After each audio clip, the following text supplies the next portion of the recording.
we hit that explosion of growth in adolescence, and that's really where we are seeing a strengthening of frontal lobe functions related to self-determination, wanting to be your own boss in adolescence, right? Suddenly you realize, wow, there's nothing you can say or do to make me do anything I don't want to do. When you're not around, I'm the boss. And when you're around, what do I have to say to you to get you off my back is pretty much the way that brain's starting to function now.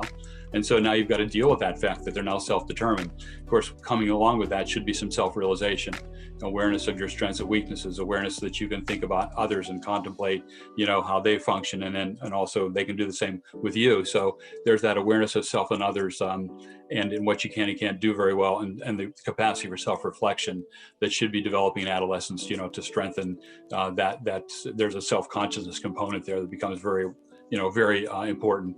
And layered on top of that are issues related to moral and ethical development. You can set goals, but is it a good thing to set those goals? Why are those the things you want to achieve? Is it okay if you crush everyone in your path but accomplish things? And so there's an aspect of frontal lobe function there that really should be kind of helping you to figure that part of it out related to your goals. And then, a component of where individuals seek something beyond themselves, connections with communities or a higher power, where does the CEO reside? Does it reside beyond you? Do you answer to a higher power? Or do you think that it's simply within your brain? Whatever you believe, there's some aspect of overall agency that we tend to think about and that drives ourselves and a relationship that causes often beyond ourselves.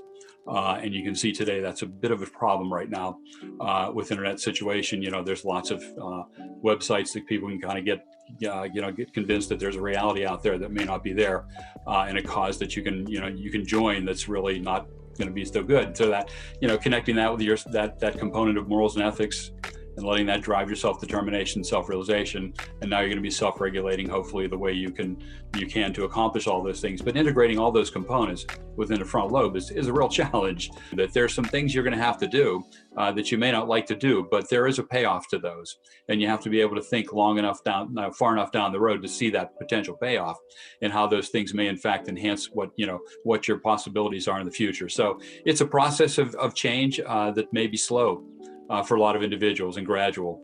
But it's just that process of maturation and growing up and realizing that you can't be doing exactly what you like every minute, because there's a real major difference here between immediate gratification, things that motivate you immediately, and delayed gratification and self-determination, things that are going to eventually get you something that you want.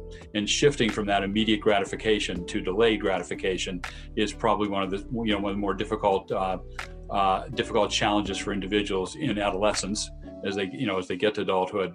And so helping them through that transition and making that shift and helping them realize, there's a delayed payoff here. It's not going to be immediate. And once you can rewire self-regulation to that delayed gratification component within the frontal lobe, you're going to be a lot better off. But as long as you're tied to immediate gratification, those things are going to suck you in, and you're just going to be in the moment, enjoying what you're doing in the moment without really considering the alternatives, but also the consequences of what you're doing. So it's a growth process, and it's not an easy one to achieve. And it's often a slow process for many individuals, where there are different levels of executive control that I often talk about. And the first of those is self-regulation. And that is that ability to just get up in the morning and to get yourself through the day and to do the things you need to do. And of course, there are different clusters of self-regulation. Many individuals talk about lots of different ones. And so my thinking is that there's the attending component, which ADHD, there's a major issue there with focusing and sustaining attention. And that can be a major problem for individuals that try to self-regulate through the day. There's also those components of engagement, inhibition, shifting, being flexible, being able to stop ongoing activity that are, components of daily self-regulation that are often challenging for individuals with ADHD. There are those elements of the need to be able to monitor and adjust your own behavior, to know when you're making mistakes, to be able to correct those mistakes, to be able to kind of maintain a balance in your life, not go overboard with certain things, and adjust the intensity of what you're doing. I call that modulation. And, much of the research talks about modulation, which is different than inhibition. But often very much a problem for ADHD individuals, that inability to find that level where, don't go too far. It's not that we don't want you to do it, it's that we want you to do it at a certain level, right? Walk, don't run. talk, don't yell. And so that ability to modulate and maintain that intensity level that's appropriate for the situation can be very challenging for ADHD individuals. If you can't self-regulate very well or pay attention very long, it's going to be difficult for you to reflect on things and to start developing that aspect for self-determination. So it kind of all goes together. But as you get older, we need to think about these other elements of executive control and how to deal with them in individuals that are struggling. Great points. And I think, it's important to tap into motivation, but as you say, strategies for self-regulating more effectively so that you can achieve those goals. Individuals are open to those when they realize that you're offering them ways that they can achieve the goals. And so setting guidelines or setting timelines that are shorter for individuals who can't handle longer projects. More time is sometimes just longer time to self-regulate poorly. So much of what George said about you've got to know what the kids' interests and their goals are. It's really hard, and it almost doesn't make sense to be really motivated on something you have no use for. And I don't think the self-regulated person in real life would pick a career with it that can't be motivated. And I think that's the secret. People keep saying you're going to need to do all these things you don't like in your life. Well, then you're not really a very smart person. If you learn how to pick those things in which motivation is easier, in which you can get your act together because you so believe it. I know at Bridges Academy, we have a lot of these kids. So we are a strength-based, talent-focused school. So for instance, if deadlines are a problem and working up, not getting things done, and they're part of robotics first, which gives you deadlines. You want to be in this competition because you are a great engineer and you miss this deadline, you're out. Somehow we find with these kids, shorter deadlines are better than longer deadlines. George, I wonder if you could comment. Giving kids more time is not helpful. Giving them less time is more helpful because they need that adrenaline rush and they need to have a reason I want to be in this competition. You're going to miss it, too bad for you. So kind of real consequences, deadlines that are important, and engaging in things that you care about, then you're willing to learn the hard stuff. Then I'm willing to learn backwards planning if that deadline is so important to me and it's not 6 months from now. That's pretty hard. So as an educator, I hope our teachers will understand what would help this kind of brain be more organized. So and because I think that it's the role of educators to help in this process. It's really hard when it's just the children and their parents working on it. And we kind of have to meet these kids halfway, right? The other thing I do, though, when you can't organize all these things, one thing we found helpful to kids, what would make this fun? I want to comment about procrastination. So why do people procrastinate? Usually they procrastinate because they have an anticipation that the task they're going to do is going to be painful and hard. And so they don't want to do it. And so the question is they avoid doing it and they pretend it doesn't exist. Someone with ADHD can pretend things don't exist very well because, there's only two time frames for people with ADHD. There's now and there's not now. And so if you're not going to do it now, you don't have to think about it. So the idea of creating deadlines, making them more urgent is very helpful. And what I find works is to help them to break down the tasks into smaller pieces and then create deadlines for that. So that can help. I'm also strengths-based. And so when I'm working with an adolescent, we do a strengths assessment. The VIA signature strength survey is very good for that. And so you can help the kids see what their strengths are and how can they apply their strengths to the tasks they have to make it more fun, to make it more interesting. And the buddy system is also important because there's also data that shows that just the fact of having another person in the room at the same time that you're doing something helps you stay focused on the thing that you want to do. So the more that you can pair up and have a study buddy or something of that sort, that's helpful.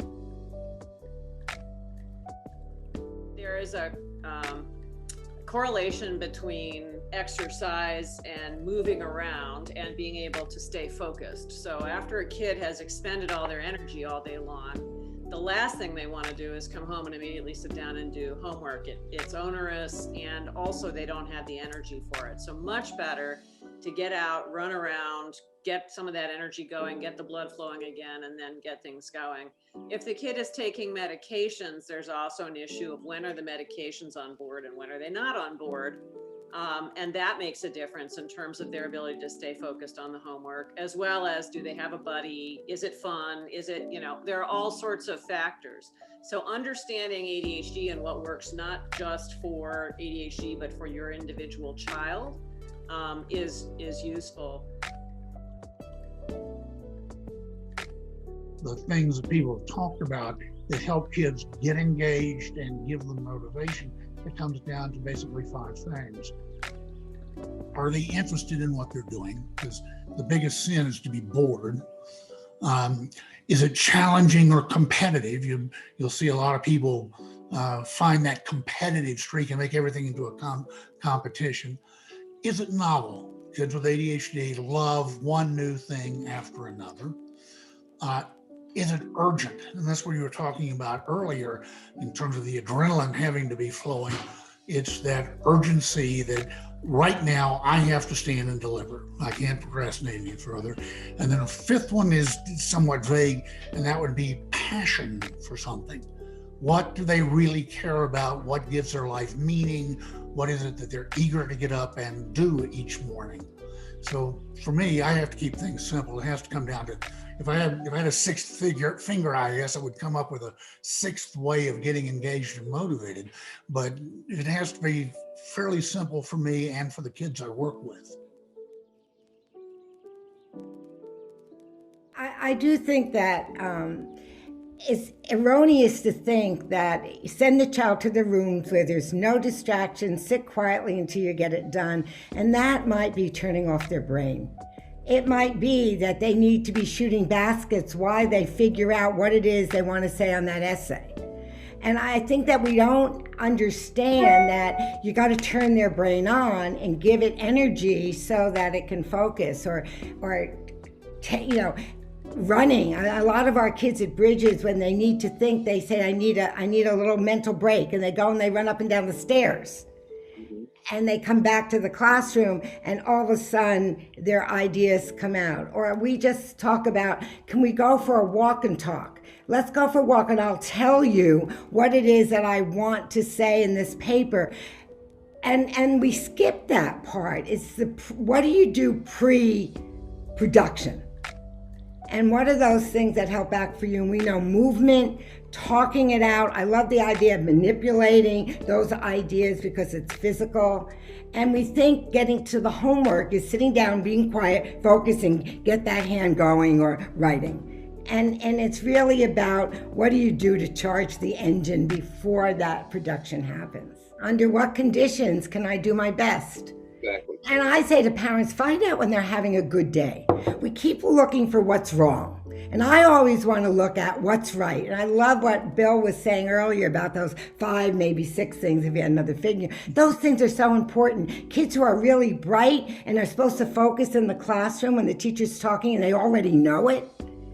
I mean, and I think about what we do to little kids, which is so awful, when they have to sit in the classroom, crisscross applesauce, and they already know the alphabet, and they already know what time, how to tell time, and they get to time out because they can't sit and wait their turn and listen to what the teacher's saying. How do we set those conditions under which this kind of brain is going to function the best?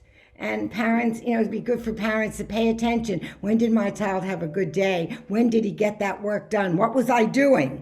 What was happening in that context that allowed that brain to get going and stay in motion, if you will? Right, catch them doing good. Yeah, and because they'll tell you more about what they need than when you see them not doing well. Right. Well, and not only charging the engine, but then how do they get the engine to go? And with each kid, it's different. So, the parent who goes nuts when they go, They have their TV on, they have their radio on, they're on the internet. How can they do their work? Well, they probably can, depending on the individual, because for them, that all becomes the white noise that can keep them to focus. While there are other kids with ADD, you put one thing on and they can't focus at all. So you really have to know your kid, and the kid has to know what works for them and what doesn't.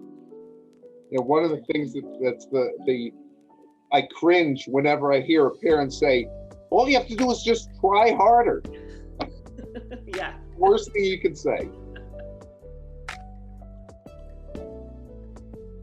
There's this fine line about understanding how your child functions best, and not trying to impose your way of doing it. I mean, a classic example is the kid with the math learning disability who really wants to be able to do math, but for whom it's a struggle. And you've got a parent who's a math whiz who says, just sit down and do it. And that's not how it works for that kid. Not finding a good response to the two stimulant medications, happening to 1 in every 7 people, that's very common. You would think that there would be a lot in the literature to tell you what to do. There's precisely nothing in the literature to tell you what to do. Okay? Is ADHD the only thing they have? So you treat the ADHD, but there's still stuff left, like oppositional defiant disorder is a biggie. Probably the best medication we've ever come up with for ADHD is methamphetamine. Yes, the very same methamphetamine that is a modern scourge on the whole society, but it is available by prescription. It's FDA approved for the treatment of ADHD. The dosages that are used are very small, about 1/100th the dose that's abused. But still, most parents they can't, the whole name gives them the willies. But if you take that 15 people out of every 100, 9 will get a really, really good response to methamphetamine. And you just have to be able to overcome all the negative connotations. But that right now, the rejection sensitive dysphoria is an observation that we're trying to validate. Make sure it's really a thing, this really works. But the amount of response that we've gotten from people with ADHD has been overwhelming. It has touched a nerve, if you will, in a lot of people with ADHD. So take what follows for what it's worth. It's very preliminary. The question that we ask in every first session is, for your entire life, have you always been much more sensitive than other people you know to rejection, teasing, criticism, or your own perception that you failed or fallen short?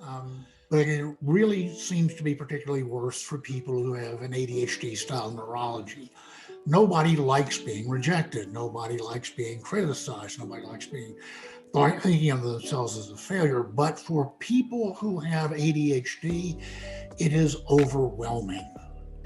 In fact, the term dysphoria is literally from the Greek meaning unbearable.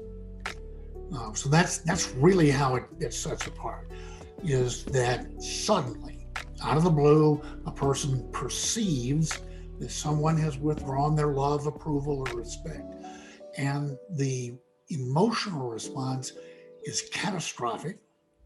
It's physically painful as well. You'll see people clutch their chest and hunch over.